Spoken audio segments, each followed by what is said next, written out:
कभी ध्यान दिया है जब कोई गलती करता है और उसके बाद भी माफी आपको ही मांगनी पड़ जाती है तो अंदर ही अंदर कुछ टूटने लगता है। बाहर से आप शांत दिखते हो लेकिन दिमाग धीरे धीरे मानने लगता है कि शायद सचमुच गलती आपसे ही हुई थी। यही खेल है अवचेतन मन का। मनोविज्ञान कहता है कि अगर बार बार आप बिना वजह झुकते रहो तो आपके अंदर एक फालतू का गिल्ट महसूस होने लगता है। ऐसा लगता है जैसे हर बार की बहस या टकराव की जड़ आप ही हो, जबकि हकीकत कुछ और होती है। सोचकर देखो कितनी बार आपने रिश्तों में शांति बचाने के लिए माफी मांग ली होगी। जैसे मान लो कोई देर से आया और उसने आप पर ही चिल्ला दिया कि इंतजार क्यों करवा रहे हो। असल में तो गलती उसी की थी, लेकिन माहौल खराब ना हो यह सोचकर आप ही झुक गए और कह दिया चलो मेरी भी गलती थी। उस पल सामने वाला शायद खुश हो गया, गुस्सा ठंडा हो गया, पर आपके मन ने एक अलग कहानी लिख ली। वह कहानी यह कि मैं ही गलत हूं, तभी तो हर बार झुकना पड़ता है। यही जगह है जहां अवचेतन मन धीरे धीरे आपको दोषी मानने लगता है। यह समझना जरूरी है कि इंसान का दिमाग बहुत चालाक है। जब हम बार बार एक पैटर्न दोहराते हैं तो दिमाग उसी को सच्चाई बना देता है।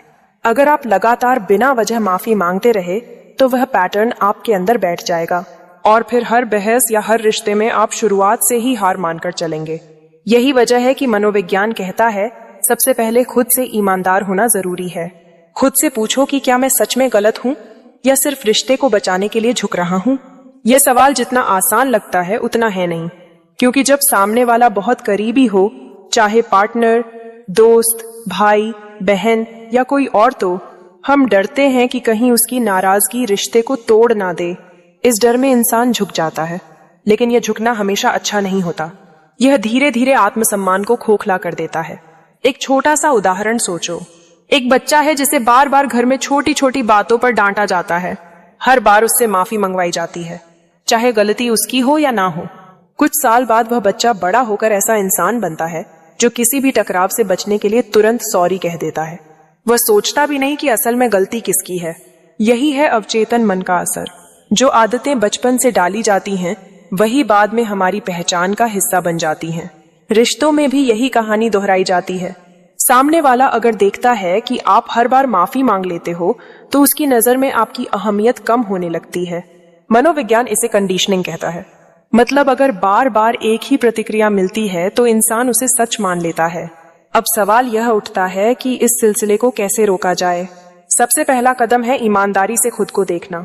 अगर गलती सच में आपकी है तो माफी मांगना ताकत है, कमजोरी नहीं।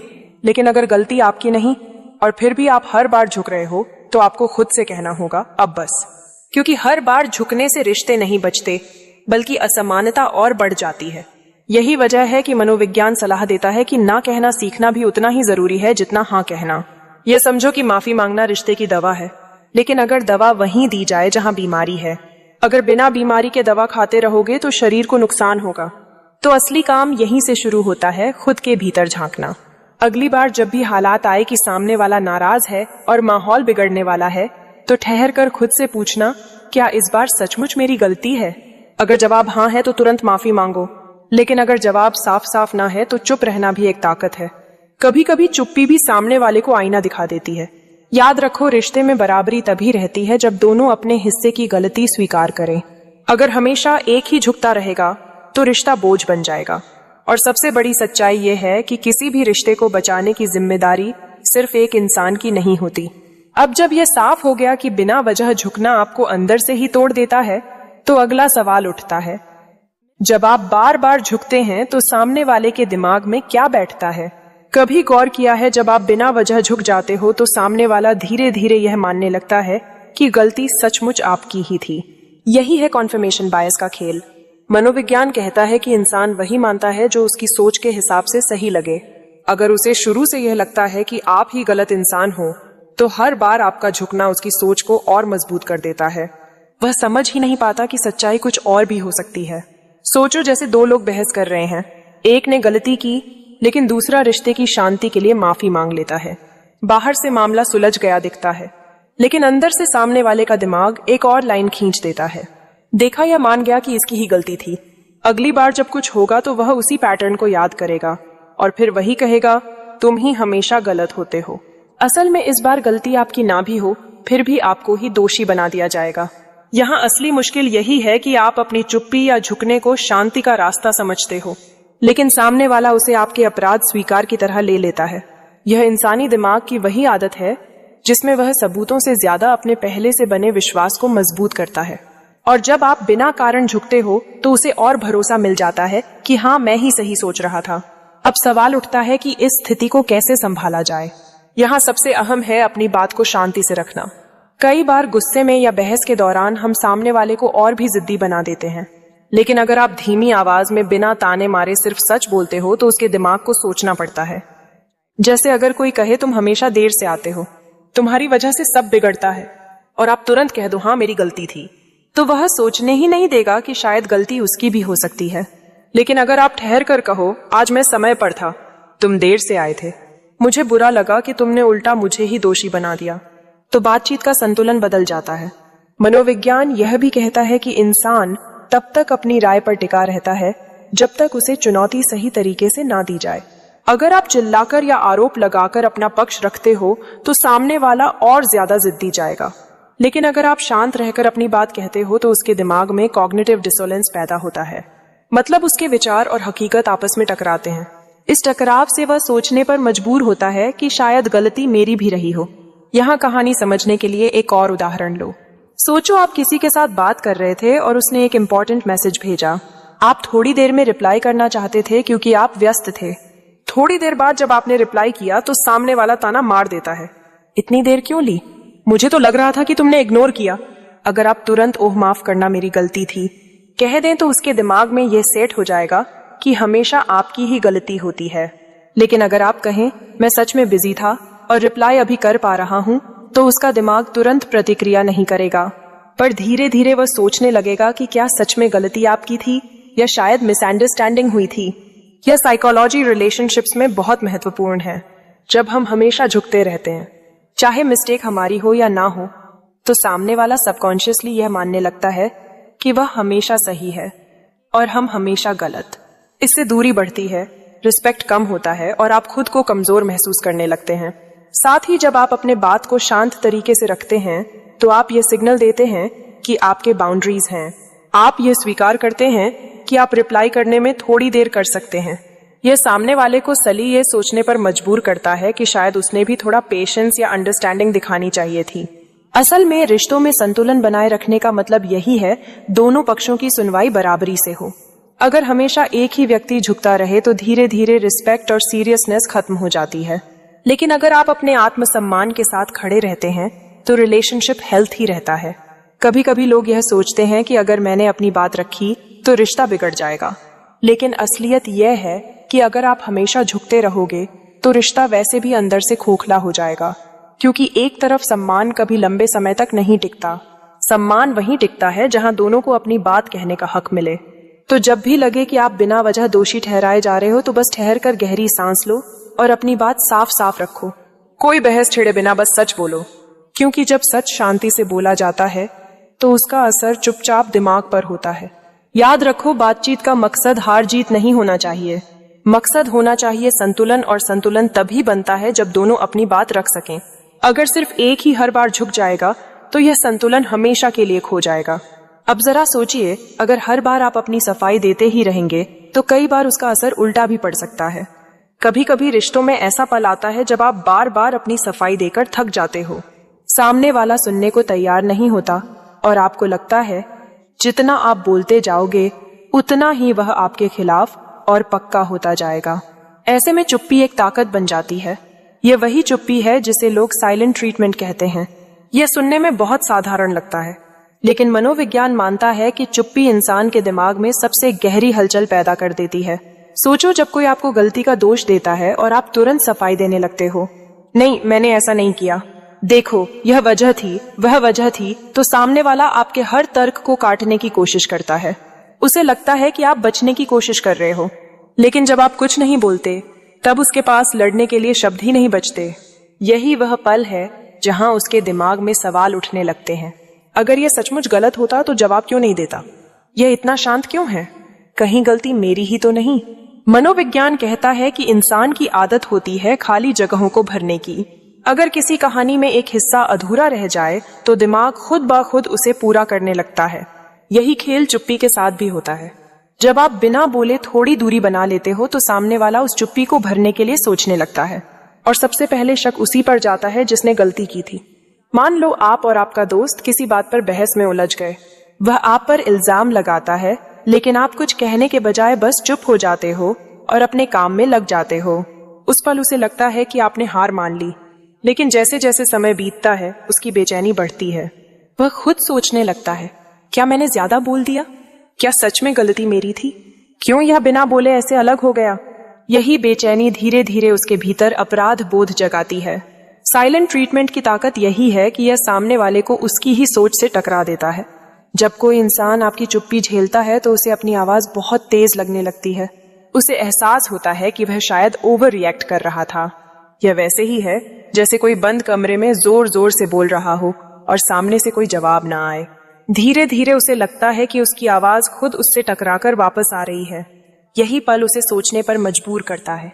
लेकिन यहाँ एक बारीकी समझना जरूरी है। साइलेंट ट्रीटमेंट और ईगो का खेल अलग चीजें हैं। ईगो में आकर चुप रहना सामने वाले को सजा देने जैसा होता है, जिसमें नफरत या गुस्सा छिपा होता है। लेकिन अगर आप शांत रहकर बस दूरी बना रहे हो ताकि दूसरा इंसान खुद सोच सके, तो यह एक स्वस्थ रणनीति है। इसका मकसद सामने वाले को चोट पहुंचाना नहीं, बल्कि उसे आईना दिखाना होता है। मनोविज्ञान के हिसाब से जब आप चुप रहते हो तो सामने वाले का दिमाग सेल्फ रिफ्लेक्शन मोड में चला जाता है। वह अपनी हर बात, हर इशारे को दोहरा कर देखता है कि कहीं उसने गलती तो नहीं कर दी। कई बार तो वह खुद आपसे आकर कहता है, शायद मैंने तुम्हें गलत समझ लिया। यह वही बदलाव है जो जबरदस्ती बहस करके हासिल नहीं किया जा सकता। एक और उदाहरण लो। मान लो आपका पार्टनर हर छोटी बात पर गुस्सा दिखाता है और हमेशा आपको ही दोष देता है। पहले तो आप समझाने की कोशिश करते हो, लेकिन जब देखते हो कि सामने वाला कुछ सुनना ही नहीं चाहता, तो आप बस चुप हो जाते हो और थोड़ी दूरी बना लेते हो। शुरू में वह और गुस्सा करेगा, लेकिन जैसे जैसे आपकी चुप्पी लंबी होगी, वैसे वैसे उसके मन में बेचैनी गहराती जाएगी, क्योंकि इंसान को आदत होती है प्रतिक्रिया मिलने की। जब उसे प्रतिक्रिया नहीं मिलती तो वह भीतर ही भीतर टूटने लगता है। यही वक्त होता है जब उसे अपने व्यवहार की सच्चाई दिखने लगती है। चुप्पी की ताकत यह है कि इसमें कोई आवाज नहीं होती, लेकिन असर बहुत गहरा होता है। यह सामने वाले को सोचने का स्पेस देती है और आपको भी। आप भी इस दौरान खुद को टटोल सकते हो कि सच में गलती कहाँ हुई थी। अगर गलती आपकी है तो आप बाद में शांत मन से माफी मांग सकते हो, लेकिन अगर गलती सामने वाले की थी तो आपकी चुप्पी उसे उस सच्चाई से रूबरू करा देती है। याद रखो, हर बार सफाई देना जरूरी नहीं होता। कभी कभी चुप रह जाना सबसे जोरदार जवाब होता है, क्योंकि आवाज सामने वाले के कान तक पहुंचती है, लेकिन चुप्पी उसके मन तक। और जब किसी का मन सवालों से भर जाता है तो उसके पास भागने की जगह नहीं बचती। वह अपने आप जवाब ढूंढने लगता है। इसलिए अगली बार जब आपको लगे कि सामने वाला बिना वजह आपको दोषी ठहरा रहा है और आपकी कोई भी सफाई काम नहीं आ रही, तो खुद को थका देने की बजाय बस शांत हो जाइए। चुप्पी से निकला असर शब्दों से कहीं ज्यादा भारी होता है। यही वह पल है जहां आप बिना कुछ कहे भी सामने वाले के दिमाग में सबसे गहरी हलचल पैदा कर सकते हो। लेकिन चुप रहना हमेशा काफी नहीं होता। कई बार सामने वाला अपनी ही कमियों को आप पर थोप देता है। ऐसे में आपको समझना होगा कि असल खेल प्रोजेक्शन का है। प्रोजेक्शन का खेल पेचीदा होता है। अक्सर लोग अपनी ही गलतियां, अपनी ही कमजोरियां, अपना ही गुस्सा या अधूरापन दूसरों पर थोप देते हैं। यह ऐसा होता है जैसे किसी के हाथ में कचरे का थैला हो और वह उसे खुद संभालने की बजाय आपके दरवाजे पर फेंक दे। आप सोचने लगते हो कि यह गंदगी मेरी है, लेकिन असलियत में वह बोझ उसका था। मनोविज्ञान कहता है कि इंसान को अपनी गलतियों का सामना करना सबसे मुश्किल काम लगता है, इसलिए वह खुद को बचाने के लिए उन्हें किसी और पर डाल देता है। सोचकर देखो, कितनी बार ऐसा हुआ होगा कि सामने वाला आपसे नाराज दिखा, लेकिन असल में उसकी नाराजगी किसी और चीज से थी। दिन भर का तनाव, ऑफिस का दबाव, परिवार की परेशानियां, इन सब का बोझ उसे कहीं तो निकालना था, और सबसे आसान रास्ता उसे वही दिखा जो सबसे करीब है, जो सुन भी लेगा और झेलेगा भी, यानी आप। इसीलिए उसने अपनी झुझुलाहट आप पर उंडेल दी। अब अगर आप उस ब्लेम को सच मानकर दिल पर ले लोगे तो बोझ आपके कंधों पर आ जाएगा, जबकि सच ये है कि बोझ उसका था, आपने बस उठाने की आदत डाल ली। प्रोजेक्शन की सबसे बड़ी समस्या यह है कि यह धीरे धीरे आपकी आत्म छवि को बदल देती है। जब बार बार आपको दोषी ठहराया जाता है तो दिमाग मानने लगता है कि शायद मैं ही सचमुच गलत हूँ।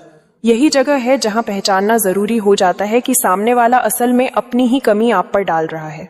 यह उसकी अपनी असुरक्षा है, लेकिन वह आईना आपके सामने पकड़ देता है ताकि उसे खुद अपना चेहरा ना देखना पड़े।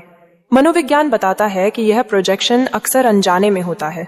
सामने वाला जानबूझकर ऐसा नहीं करता, बल्कि उसकी मानसिकता उसे ऐसा करने पर मजबूर कर देती है। वह खुद अपनी गलतियों से इतना डरता है कि उन्हें दूसरों पर थोपकर आराम पाता है। जैसे कोई इंसान जिसे चोरी करने की आदत हो, वह सबसे पहले दूसरों पर शक करेगा, क्योंकि उसके दिमाग में वही छवि चल रही होती है और वह मान लेता है कि सब वैसे ही हैं जैसे वह खुद है। अब यहाँ आपकी समझदारी काम आती है। अगर आप इस खेल को पहचान गए कि सामने वाला अपनी झुझुलाहट आप पर डाल रहा है, तो उस ब्लेम को पकड़कर दिल में मत उतारिए। यह सबसे अहम कदम है। आपको बस मन में यह नोट करना है, यह उसका बोझ है, मेरा नहीं। सामने वाले को भी धीरे धीरे आईना नजर आने लगेगा कि उसकी आदत उसे ही भारी पड़ रही है। अगर आप इस बात को समझ लो और शांत रहकर मन में नोट कर लो कि यह प्रोजेक्शन है, तो आप खुद को बचा सकते हो। प्रोजेक्शन से बचने का सबसे आसान तरीका है दूरी बनाना। दूरी मतलब सिर्फ मानसिक दूरी। सामने वाला चाहे कितनी भी बार आप पर दोष डाले, आप भीतर से तय कर लो कि यह सच नहीं है। आपको हर बार सफाई देने की भी जरूरत नहीं होती। जितना आप सफाई दोगे उतना सामने वाला अपनी बात पर टिका रहेगा। लेकिन अगर आप भीतर से जानते हो कि यह उसकी आदत है, तो उसकी बात आपको हिला नहीं पाएगी। मनोविज्ञान यह भी कहता है कि प्रोजेक्शन का शिकार अक्सर वही लोग होते हैं जो बहुत सहनशील और संवेदनशील होते हैं, क्योंकि ऐसे लोग सोचते हैं कि शायद सामने वाला सच कह रहा है और वह खुद को टटोलने लगते हैं। लेकिन यहाँ ठहर कर समझने की जरूरत है कि हर ब्लेम सच नहीं होता। कभी कभी वह सिर्फ सामने वाले का बोझ होता है जिसे उसने आपके कंधों पर डाल दिया। तो अगली बार जब कोई आपको बिना वजह दोषी ठहराए, तो बस खुद से कहो, यह मेरा बोझ नहीं है। जैसे ही आप यह सोचते हो, वैसे ही आपका मन हल्का हो जाता है और सामने वाले का प्रोजेक्शन उसके पास ही लौट जाता है। याद रखो, किसी की गलतियों का बोझ उठाना आपकी जिम्मेदारी नहीं है। आपकी जिम्मेदारी सिर्फ इतनी है कि आप अपनी गलतियों को पहचानो और सुधारो। बाकी जो सामने वाला अपने दोष आप पर डाल रहा है, वह उसका आईना है, आपकी तस्वीर नहीं। और जब आपको समझ आ गया कि हर बोझ आपका नहीं है, तब अगला कदम है अपनी बाउंड्रीज सेट करना, क्योंकि जहां बाउंड्रीज नहीं होती वहां रिस्पेक्ट टिक ही नहीं पाती। रिश्तों में सबसे मुश्किल काम होता है सीमाएं बनाना।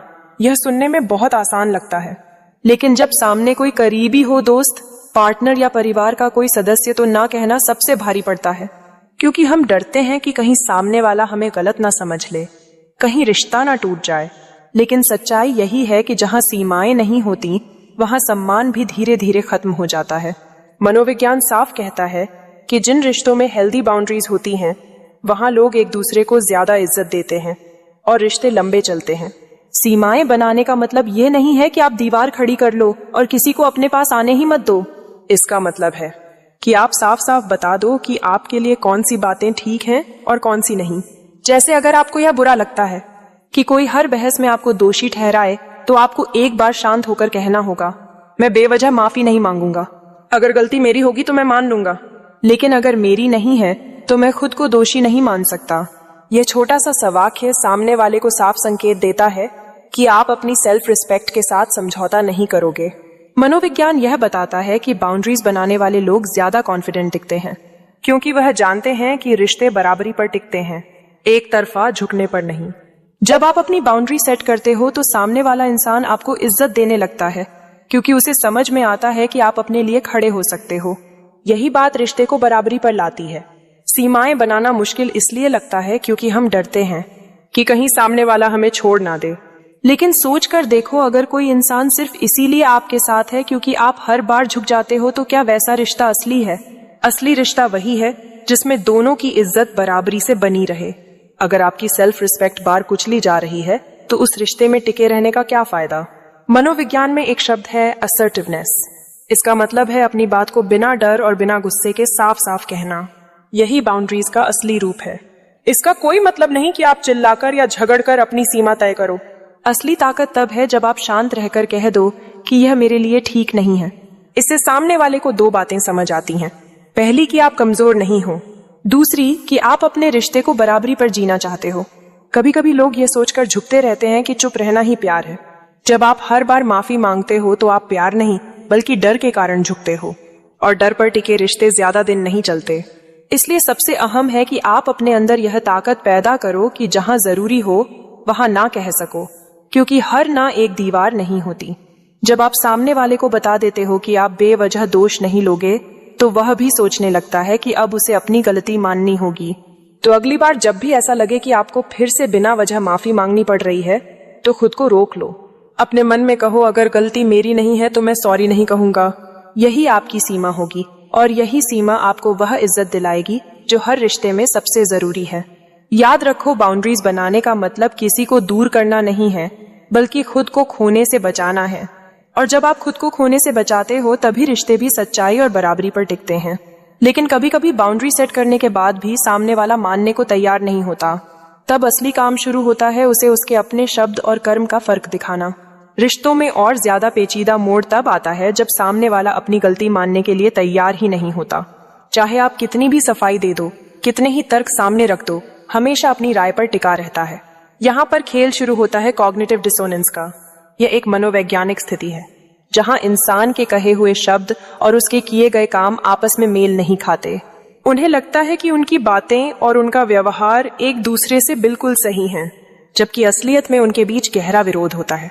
अब सोचो, अगर कोई आपको कहे कि मुझे तुम्हारी फीलिंग्स की बहुत परवाह है, और उसी वक्त वही इंसान आपको बार बार बेइज्जत कर दे, तो क्या यह परवाह लगती है? सामने वाला अपने शब्दों से कुछ और कह रहा है, लेकिन उसके काम बिल्कुल उल्टे हैं। यही कॉग्निटिव डिसोनेंस है। इस टकराव को इंसान के लिए स्वीकार करना आसान नहीं होता, क्योंकि अगर वह मान ले कि उसका व्यवहार उसके शब्दों से अलग है, तो उसे खुद पर शर्म महसूस होगी। इसलिए वह बार बार अपनी गलती को दबाता है या आपकी ही कमियां निकालकर अपनी सफाई ढूंढने लगता है। ऐसी स्थिति में सीधी बहस अक्सर बेकार जाती है। जितना आप कहोगे कि देखो तुम गलत हो, उतना ही वह और जिद्दी हो जाएगा। मनोविज्ञान बताता है कि इंसान तभी अपने विरोधाभास को मानता है जब उसे सटल यानी हल्के और साफ तरीके से आईना दिखाया जाए। मतलब आपको गुस्से से या ताने देकर नहीं, बल्कि शांत अंदाज में उसके शब्द और कर्म का फर्क दिखाना है। उदाहरण से समझो, मान लो कोई आपको कहता है कि मैं हमेशा तुम्हारे साथ खड़ा हूं, लेकिन जब आपको सचमुच उसकी जरूरत पड़ी तो वह गायब हो गया। अब अगर आप सीधे कह दो कि तुम झूठे हो, तुमने कभी साथ नहीं दिया, तो शायद वह और बहाने बनाने लगेगा। लेकिन अगर आप हल्के से कहो, मुझे याद है तुमने कहा था कि तुम हमेशा मेरे साथ हो, पर उस दिन जब मैं सबसे ज्यादा अकेला था, मैं तुम्हें मिस कर रहा था, तो यह वाक्य उसके भीतर सवाल खड़ा कर देगा। उसके अपने शब्द और उसके काम टकरा जाएंगे। वह चाहे तुरंत ना माने, लेकिन उसके मन में हलचल शुरू हो जाएगी। यही सरल तरीका कॉग्निटिव डिसोनेंस को जगाता है। इंसान सोचने पर मजबूर हो जाता है कि क्या मैंने वाकई अपने कहे के उलट काम किया, और यही सोच धीरे धीरे गिल्ट की तरफ ले जाती है। उस गिल्ट से बचने के लिए कई बार इंसान खुद अपनी गलती मान लेता है ताकि उसका दिमाग शांत हो सके। एक और कहानी लो।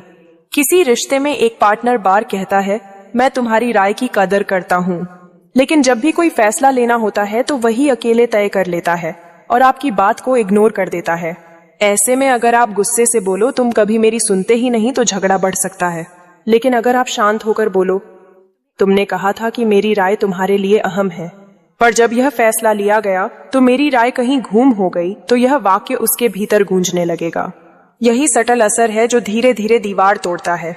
मनोविज्ञान कहता है कि इंसान अपने भीतर विरोधाभास को लंबे समय तक झेल नहीं पाता।